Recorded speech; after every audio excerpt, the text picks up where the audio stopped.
Hello everyone, कैसे हैं आप सब लोग। सिविल सर्विस एग्जामिनेशन की प्रिपरेशन अगर आप इंग्लिश मीडियम में करना चाहते हैं then you are at the right place. Change the medium for UPSC is the name of the channel. Do share this channel and share among all the Hindi medium aspirants, जिससे ज्यादा से ज्यादा जो Hindi medium के एस्पिरेंट्स हैं और वो अपने मीडियम को चेंज करना चाहते हैं, इंग्लिश मीडियम में सिविल सर्विसेज की प्रिपरेशन करना चाहते हैं और अपने सिलेक्शन के चांसेस को और ज्यादा इंक्रीज करना चाहते हैं। बहुत ही स्मार्ट मूव है, बहुत ही प्रैक्टिकल मूव है और आपको बिल्कुल इंग्लिश मीडियम से ही प्रिपेयर करना चाहिए। But the first question that used to come to your mind when you were thinking about preparing for the civil service examination in English medium, that is it really possible to change your medium despite you have studied from first class to intermediate, or even you must have studied your graduation also, you must have completed. So you must be thinking ki, is it really possible to change your medium from Hindi to English? Yes, it is 100% possible. It is not with so much ease also, but इतनी ज़्यादा toughness भी नहीं है इसमें, तो आपको बिल्कुल परेशान होने की जरूरत नहीं।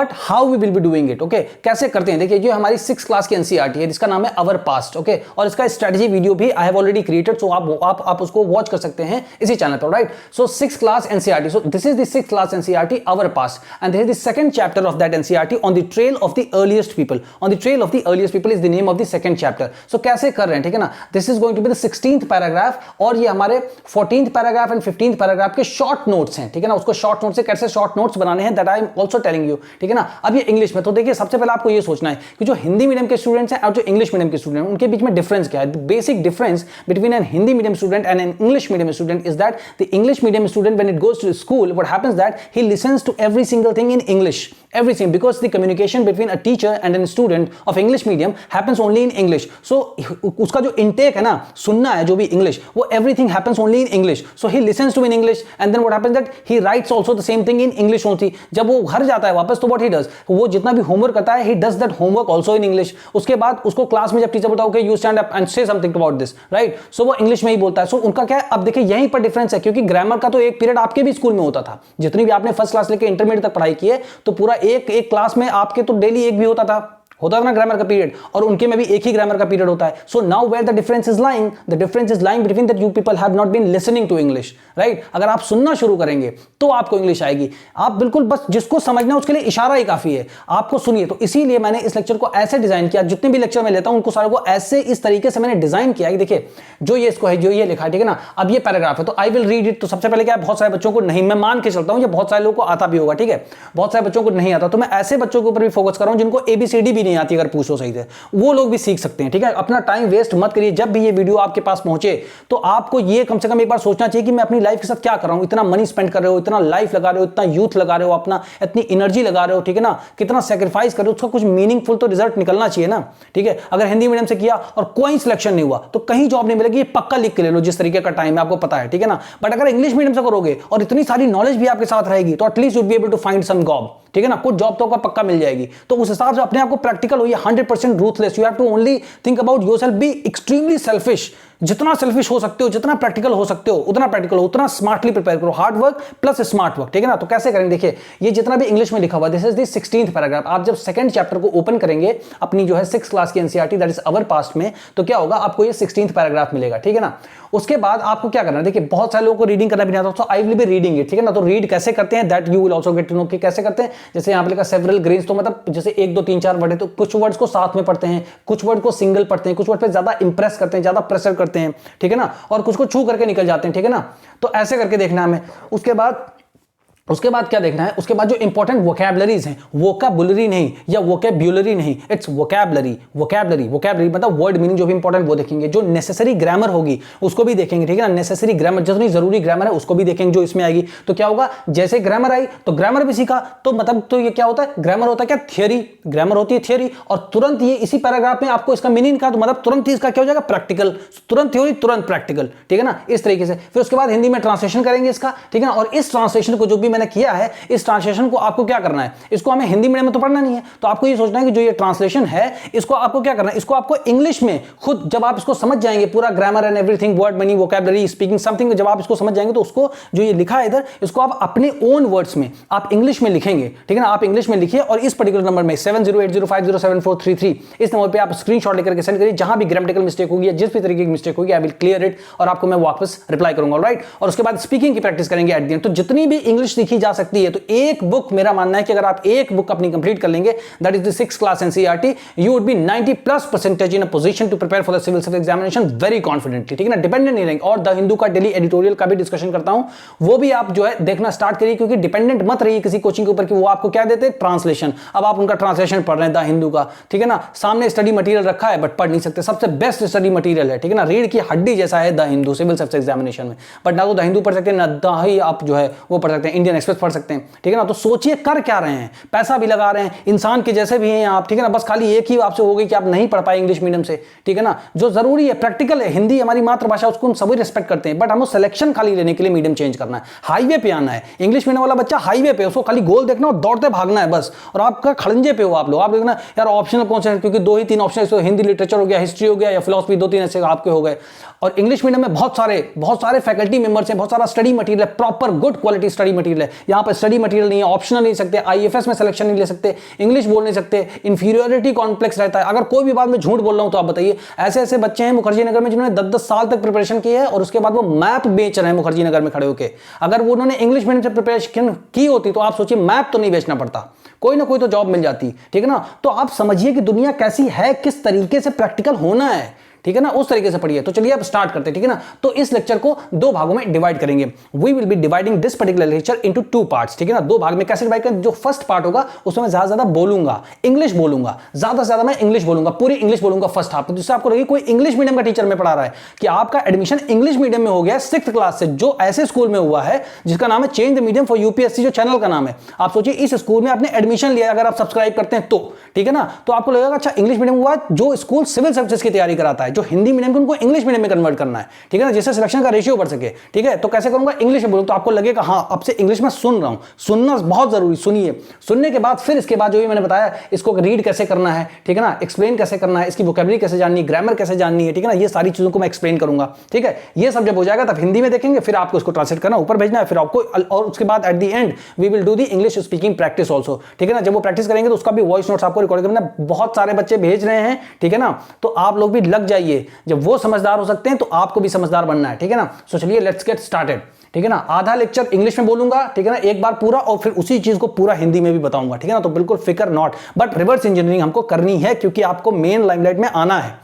Right, so this is the 6th class NCERT, that is our past, and the name of the second chapter of this particular NCERT is the On the Trail of the Earliest People. So on the trail of the earliest people, what is the meaning of the On the Trail of the Earliest People? See, first of all, whatever happens, suppose we start reading the Hindu newspapers editorial. So when we are reading the editorial, so there must be some heading before these, right? So when the heading is there, so like before every chapter there must be one heading, right? So the name of the chapter, okay, that heading is called basically the name of the chapter. So the name of the chapter will definitely, you know, having some kind of meaning in it, right? Because what it wants to say, what it wants to convey, what it wants to tell to the students, right? Because this particular chapter is going to be about what, right? If we are able to understand, we would be able to get to know that, okay, this particular chapter is going to talk about what, okay?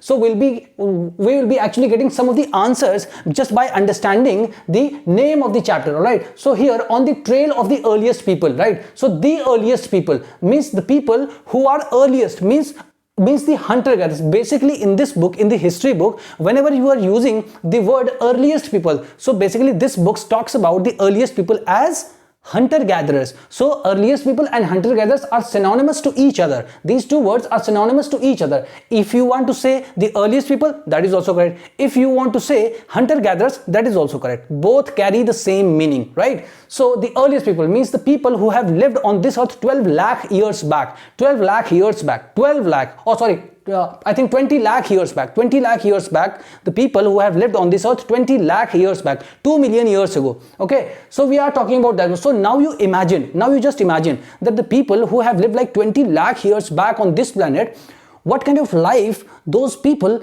must be leading. What kind of life those people must be leading means what they used to eat, where they used to live, right? What kind of food they used to eat, what kind of clothes they used to wear, what kind of paintings they used to meet, what kind of music they used to listen, right? What kind of place they used to saw, right? Where they used to roam around, what kind of food they used to eat, right? What kind of agriculture they used to do, right? Where they actually used to live, right? So we just try to know about, in a nutshell, about the people like those who are the hunter gatherers, right? So on the trail of the hunter gatherers. So trail means mark. जैसे मेरा हाथ है, so मतलब this is the mark. So that means here you can understand is like the address. So we are just trying to find about the address of the earliest people. जो सबसे पहले लोग वो कहाँ रहते थे, कैसे रहते थे, क्या खाते थे, क्या पीते थे, क्या पहनते थे, है ना, क्या सुनते थे, क्या गाते थे, है ना, all these things we just try to get to know. So once we be able to get to know about the name of the chapter, or we try to decode what is the meaning of this particular line having in itself, then we'd be having an idea, okay, this particular chapter is going to talk about these kind of things, about the earliest people who have lived like 12 million years back, right? And what they used to eat, what they used to drink, right? Where they used to roam around, what kind of clothes they used to put in. Likewise, now I have repeated like 5 to 6 times. So now this thing might have got embedded in your mind. आपके दिमाग में embedded हो गई होगी,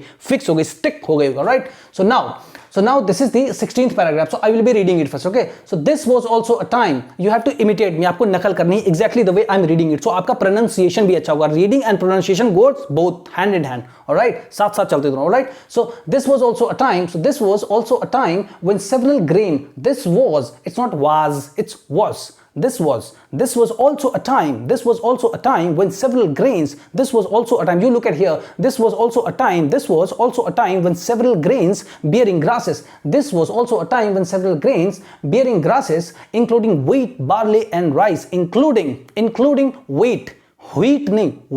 Including wheat, barley, and rice. Including wheat, barley, and rice grew naturally, not naturally. Grew naturally in different parts of the subcontinent, not subcontinent, okay? Grew naturally in different parts of the subcontinent. बिल्कुल जैसे बोलो, just imitate, ठीक है ना? You will become the number one in English, guaranteed, a personal guarantee है, ठीक है ना? So this was also a time when several grain bearing grasses, including wheat, barley, and rice, grew naturally in different parts of the subcontinent. Men, women, and children probably collected these grain as food and learnt where they grew and when they ripened. See देखिए कैसे, and when they ripened, कहाँ पे रुकना है, कैसे आपको किस मतलब 1 2 3 4 वर्ड को साथ में पढ़ना है. And when they ripened, this may have led them to think. यहां से यहां तक साथ में पढ़ना है. This may have led them to think about growing plants on their own. This may have led them to think about growing plants on their own. All right? So this is how you should read. अभी क्या है, हमने reading देखा, pronunciation देखा ना. अब उसके बाद क्या देखते हैं, इसका वर्ड मीनिंग्स देख लेते हैं, ठीक है ना? Already what are the most important word meanings that this particular paragraph has. We just try to look and try and understand what is the meaning of each and every word which is written on this particular board of this paragraph. All right? Likewise, you should speak, imitate, think. It is possible.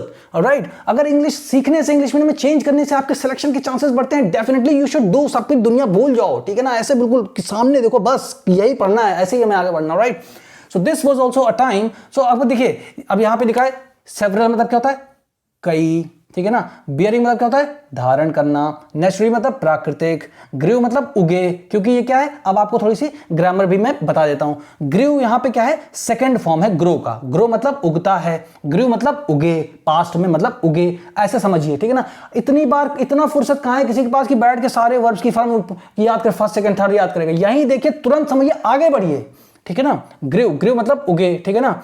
अब क्या हो गया, ये हो गया including. अब अभी आपको समझ में आएगा जब मैं इसको ट्रांसलेट करूंगा, then you will be able to understand कि हमें इंटरनेट पे मीनिंग गूगल पे क्यों नहीं सर्च करने चाहिए. इससे पढ़ना चाहिए, क्योंकि कंटेक्स्ट जो होता है ये एक संदर्भ में लिखा हुआ है, तो मीनिंग वर्ड के बदलते रहते हैं, ठीक है ना? लाक्षणिक फिगरेटिव मीनिंग होता है. हर वर्ड के 2 मीनिंग होते हैं, एक लिटरल मीनिंग होता है, एक फिगरेटिव मीनिंग होता है.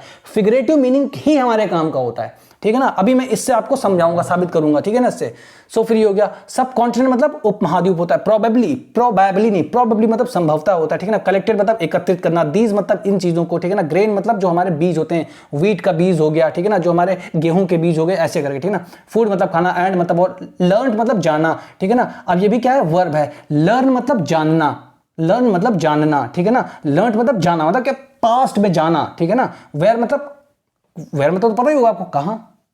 वेयर मतलब कहां, ठीक है ना? दे मतलब वे होता है, ठीक है ना? अभी आपको समझ में आएगा कि ऐसे वर्ड आपको याद करना नहीं, क्योंकि आप ग्रामर के तरीके से जाएंगे कभी नहीं सीख पाएंगे, कोई नहीं सीख पाए. बहुत सारे लोगों को पूरी आती है ग्रामर, पढ़ने में होता है.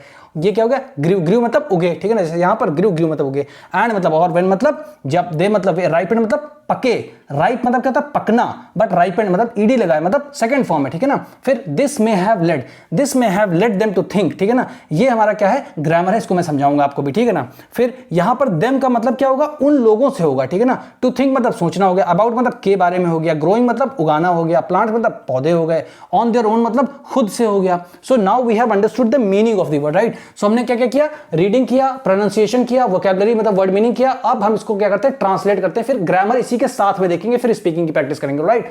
सो अभी देखिए हमको ऐसे, अब आप सोचेंगे सर ऐसे क्यों करना है, स्टेप बाय स्टेप चलना है ना। ये हमने सीख लिया, समझ लिया, एक्सप्लेन कर दिया, आपने इंग्लिश में सुना, ठीक है ना, आपने वर्ड मीनिंग जानी, ग्रामर अभी आपको मैं बता दूंगा, ठीक है ना। आपको क्या करना, प्रोनाउंसिएशन भी आ गया। अब आपको इसका ये लिखना है, इसको इसलिए लिखना है कि आपको अभी इसको इंग्लिश में अपने वर्ड्स में लिखना है, ऐसे नहीं लिखना एग्जैक्टली, अपने वर्ड्स में लिखना, चाहे सारा कुछ गलत दिखे इस नंबर पर सेंड करिए, मैं बताऊंगा, उसी दिन से आप माइनस छोड़ के प्लस में आ जाएंगे, ठीक है ना। अब देखिए क्या लिखा है, this was also a time, this was also a time. अब क्या है, एक और चीज होती है, देखिए जब भी आप इंग्लिश में ट्रांसलेट करते हैं, जैसे मतलब इंग्लिश का जो सेंटेंस का स्ट्रक्चर होता है, जो अंग्रेजी में अगर कोई वाक्य लिखा है, ठीक है ना, तो उसका स्ट्रक्चर क्या होता है, ठीक है ना।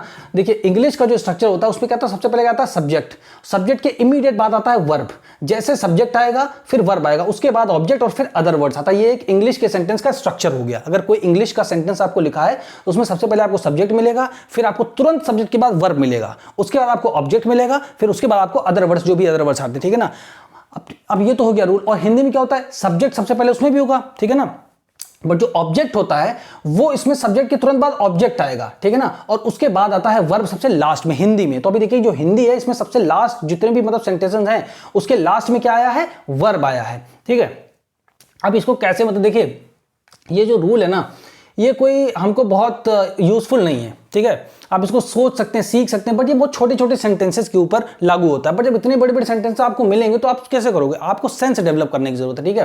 देखिए अब जैसे मैं खाना खाता हूं, ठीक है, तो मैंने लिखा तो मैं खाना खाता हूं, तो देखिए खाना, खाना क्या हो गया ऑब्जेक्ट, खाता हूं मतलब क्या हो गया वर्ब, ठीक है ना। तो ये हिंदी का सेंटेंस होगा, मैं खाना खाता हूं, तो वर्ब क्या है, खाता हूं मतलब क्या लास्ट में है, और मैं क्या हूं, मैं सब्जेक्ट हूं सबसे पहले, और खाना क्या है ऑब्जेक्ट है। तो हिंदी में क्या हो गया, सब्जेक्ट ऑब्जेक्ट एंड वर्ब हो गया, ठीक है ना। तो हिंदी में देखिए लास्ट में वर्ब आता है। अब अगर इसी को इंग्लिश में लिखें तो क्या होता है, इसमें भी सब्जेक्ट आया, तो मैं मतलब आई, फिर ईट आएगा तुरंत, आई ईट फूड, तो फूड हो गया ऑब्जेक्ट एंड ईट हो गया वर्ब, तो सब्जेक्ट के तुरंत बाद वर्ब आता है। बट ये छोटे सेंटेंसेस में लागू होता है, बड़े बड़े सेंटेंसेस में आप इसको लागू नहीं कर पाएंगे, ठीक है ना। इसीलिए इस तरीके से सीखने, इसीलिए रूल्स में जब भी कोई अटका है तो वो कभी आगे बढ़ नहीं पाया। बहुत ज्यादा रूल्स में, रेगुलेशंस में, कर्मकांड में विश्वास नहीं करना चाहिए, ठीक है ना, प्रैक्टिकल चीजें सीखनी चाहिए, ठीक है।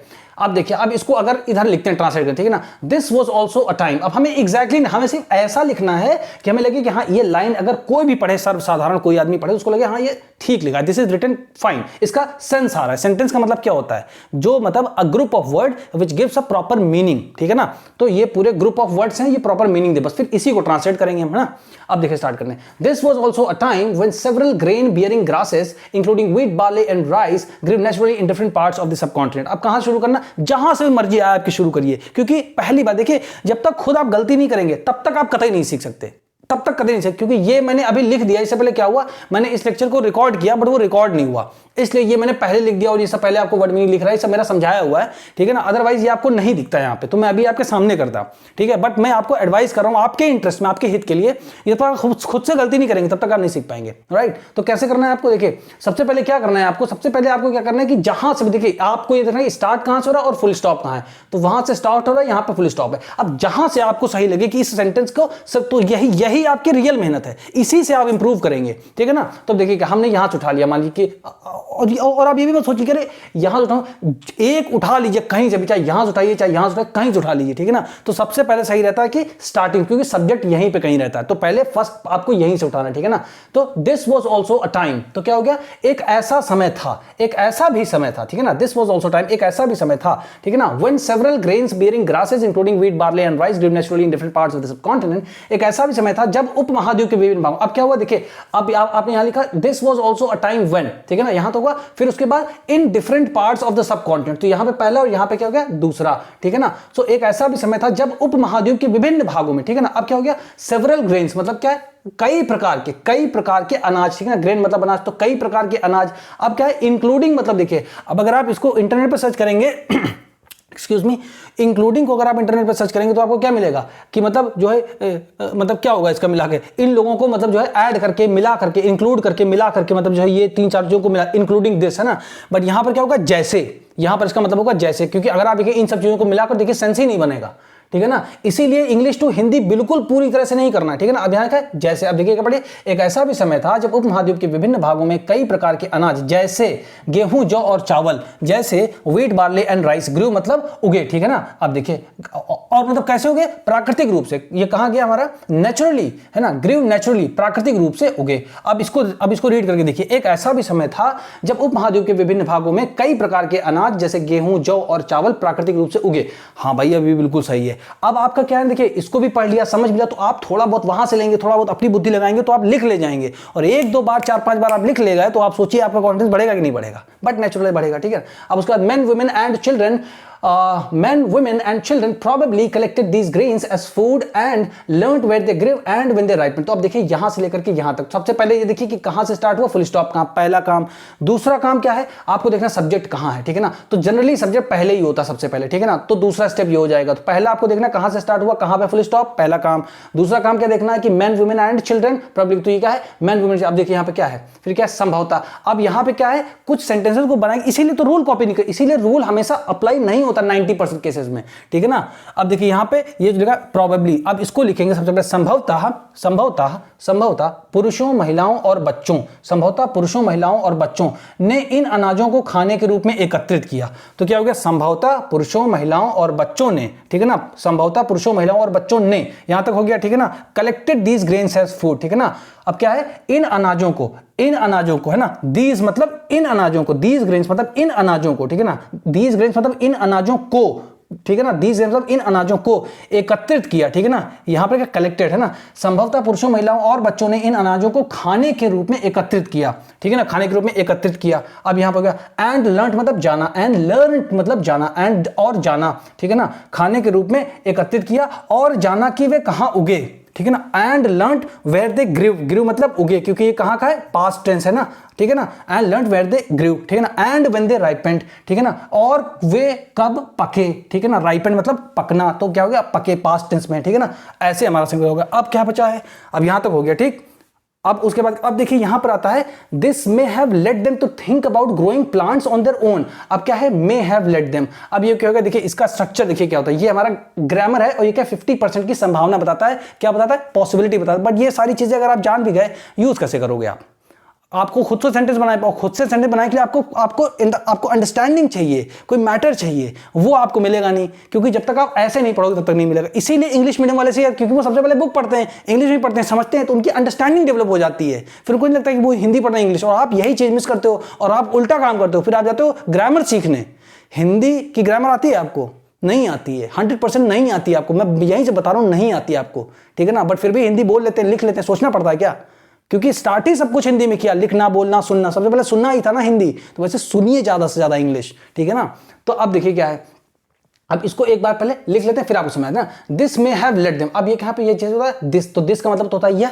अब यहां पे दिस का मतलब ये नहीं होगा। अब मैं आपको समझाता हूं, देखिए ये हमारा कौन सा है, 14th पैराग्राफ है, ये हमारा 15th पैराग्राफ है। शॉर्ट नोट्स मैंने बनाए हैं, ठीक है ना। आप देखिएगा तो यही शॉर्ट नोट्स आपको मिलेंगे, मतलब अच्छे से आप समझ जाएंगे जब इसको, ठीक है ना। और ये हमारा 16th पैराग्राफ है। अब यहां पे ये जो ये है ना दिस, अब देखिए इस तरीके से आपको कोई नहीं समझाएगा कहीं पे, ठीक है ना। ये सिर्फ आपको इसी चैनल पे मिलेगा, इसी मेरा सिर्फ फोकस ही हिंदी मीडियम स्टूडेंट पे, कि उनकी अंदर जो क्षमताएं हैं, है सब कुछ, IIT निकाल सकते हो, नीट निकाल सकते हो, लॉ एग्जाम, मतलब सब कुछ कर सकते हो, बट सिविल सर्विसेज क्यों नहीं कर सकते, ठीक है ना। तो देखिए अब ये जो यहां पे लिखा है दिस, इसका मतलब तो होता है ये, ठीक है ना, बट यह इसका मतलब नहीं होगा, ठीक है ना। इसका मतलब ये नहीं होगा, this may have let them to think about growing plants on their own, ठीक है ना। अब आपको देखिए सारे चीज के मीनिंग तो यहां पे लिख दिए मैंने, हर एक वर्ड का मीनिंग पता है। अब आपको इसको ऐसे सेंटेंस को लिखना है, बट अब इस सेंटेंस को कौन से सेंस में लिखना है, ये प्रेजेंट में जाएगा या पास्ट के बारे में बताएगा, इसीलिए ग्रामर का यूज होता है। सबसे पहले जानिए ग्रामर यूज इसलिए होती है। अब ये जो यहां पे टेंस ये क्या बता रहा है, ये हमारा क्या बता रहा है, देखिए इसका स्ट्रक्चर क्या होता है, ये देखिए यहां पे लिखा हुआ, ठीक है ना। ये हो गया may have let them to think, ठीक है ना। अब ये मे प्लस हैव, अब देखिए सबसे पहले होगा सब्जेक्ट, सबसे पहले सब्जेक्ट, फिर प्लस, फिर मे, फिर हैव, और फिर ये लेड क्या है, ये वर्ब की थर्ड फॉर्म है, किसकी, लीड की। जैसे Narendra Modi ji lead from the front, okay, Narendra Modi ji leads from the front, ठीक है ना, नरेंद्र मोदी जी सबसे आगे से नेतृत्व करते हैं। तो लीड का मतलब होता है नेतृत्व करना, अगुवाई करना, आगे करना, हर चीज में सबसे पहले मोर्चा लेना, उसी का ये सेकंड फॉर्म है। तो क्या होता है lead, lead led led, lead led led, तो ये first form, second form and third form, ठीक है ना। अब ये चाहे, अब ये यही यहाँ पे सेकंड फॉर्म है, ठीक है ना। अब इसका मतलब कैसे निकालोगे आप, अब अगुवाई करने का मतलब कैसे निकालोगे यहां पर, या मतलब नेतृत्व करने का कैसे निकालोगे, नहीं निकलेगा, नहीं निकलेगा, होता ही नहीं, क्योंकि वो ये वही वाला है नहीं, वो स्टाइल ही नहीं है जैसे आप सीखोगे। इसी तरीके जैसे मैं बता रहा हूं, देखिए अब जो ये दिस है ना, अब ये दिस कैसे आएगा, देखिए अब क्या है कि 12,000 साल पहले क्या हुआ, 12,000 साल पहले क्या हुआ, क्लाइमेट चेंज हुआ, ठीक है ना। ये मैंने उसके शॉर्ट नोट्स बना करके लिख दिए हैं कि 12,000 साल पहले क्या हुआ कि क्लाइमेट चेंज हुआ। तो जैसे क्लाइमेट चेंज हुआ, क्या हुआ हमारा, क्या हुआ, जो हमारा वो था तापमान, मतलब टेम्परेचर इंक्रीज हो गया, ठीक है ना, हमारा टेम्परेचर इंक्रीज हुआ, टेम्परेचर इंक्रीज हो गया। अब टेम्परेचर जब इंक्रीज हुआ तो डेवलपमेंट ऑफ ग्रासलैंड्स हुआ, बहुत सारे ग्रासलैंड बने। जब बहुत सारे ग्रासलैंड बने फिर क्या हुआ, बहुत सारे क्या हो गए, जानवर की संख्या में बढ़ोतरी हो गई, ठीक है ना, ठीक है ना। तो बहुत सारे जानवर, अब बहुत सारे जब जानवर हो जाएंगे तो लोग उनको हंट करेंगे, शिकार करना स्टार्ट करेंगे। तो जब शिकार करना स्टार्ट करेंगे तो लोग उनके पीछे जाएंगे, people will start looking after them कि वो जा कहां रहे हैं, क्या खाते हैं, तो उनकी फूड हैबिट्स के बारे में जानेंगे। फिर उनके बच्चे कब पैदा होते हैं जानवरों के, ये भी जानेंगे, ठीक है ना। फिर वो बोलेंगे अच्छा यार ये तो अच्छे मतलब जानवर है, ये तो मारते काटते भी नहीं है। तो फिर उनको बोलेंगे अच्छा ये मतलब जो है इसको अपने आसपास ही क्यों नहीं पाल लेते, तो फिर उनको क्या करेंगे, रियरिंग करेंगे, ठीक है ना। फिर हर्डिंग भी करेंगे, तो ये सब जाएंगे। फिर उसके बाद वो देखेंगे फिशिंग वगैरह स्टार्ट करेंगे। तो जब ये सब स्टार्ट करेंगे, जब ये सब देखेंगे कि भाई ये सब हुआ क्यों, क्लाइमेट चेंज की वजह से, क्योंकि टेम्परेचर बढ़ा, फिर ग्रासलैंड बने, फिर एनिमल्स की संख्या में बढ़ोतरी हुई, लोगों ने शिकार करना शुरू किया। तो जब शिकार करना शुरू तो लोग उनके पीछे भागे, उनकी हैबिट्स को जाना, फूड हैबिट्स को जाना, ठीक है ना। फिर उनके ब्रीडिंग सीजन्स को जाना, फिर उनको जो है क्या किया, रेयरिंग किया, हर्डिंग किया, फिर उनको फिशिंग किया, ये सब करना शुरू किया। फिर उसके बाद उसमें कहा अच्छा ऐसा भी टाइम था, एक ऐसा भी टाइम आया कि जब बहुत सारे ग्रेन ऑटोमेटिकली मतलब अपने आप से प्राकृतिक रूप से गेहूं, बार्ले, जौ, ये सारी चीजें अपने आप से उगना स्टार्ट हो गई। तो जब ये उगना स्टार्ट हो गई फिर क्या हुआ, तो लोगों ने और मतलब महिलाओं ने, बच्चों ने उनको मतलब इकट्ठा करना शुरू कर दिया। जब इकट्ठा करना शुरू कर दिया खाने के रूप में, तो वो ये भी जान गए ये कहाँ उगते हैं, क्योंकि भाई जब इकट्ठा करने जाओगे तो कहीं जाओगे ना, है ना, तो वहां अच्छा ये इस जगह पर उगते हैं, अच्छा तो उगते हैं तो उगना तो यहाँ होता है। फिर ये कब तक पकते हैं, मतलब सीजन के भी बारे में उनको हो गया हल्का, मतलब ये अच्छा यहां पे उगते हैं, मतलब इतने टाइम पर पकते हैं, ये भी जान गए। अब जब इतनी सारी जानकारी हो गई, then this may have let them to think about growing plants on the. अब आपको समझ में आया कुछ, मतलब इसकी वजह से, यहां पर दिस का मतलब होगा इसकी वजह से, देखिए यहां पे लिखा होगा कहीं, इस वजह से है ना, इस वजह से उन लोगों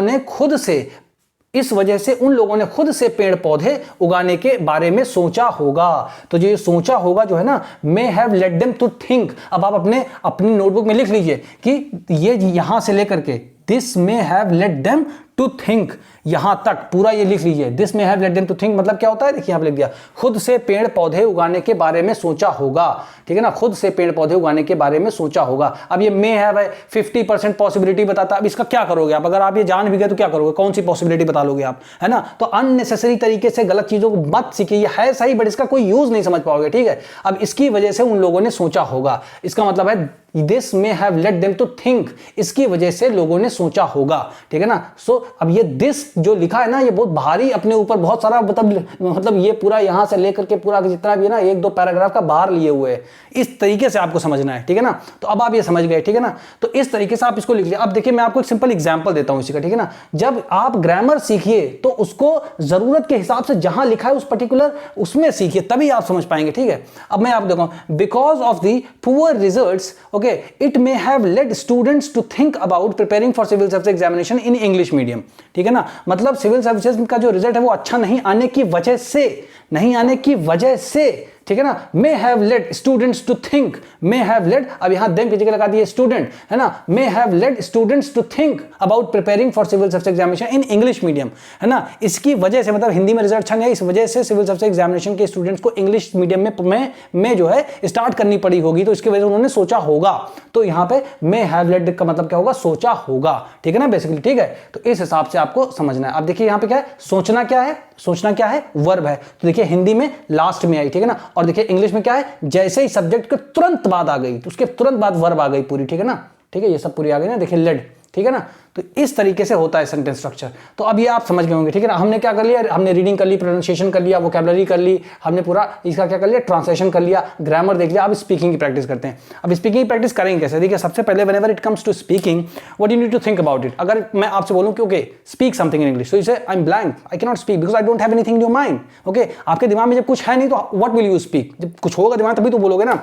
so here what, here is what, What is here? Here is the story now in your mind. जो मैंने आपको एक्सप्लेन की है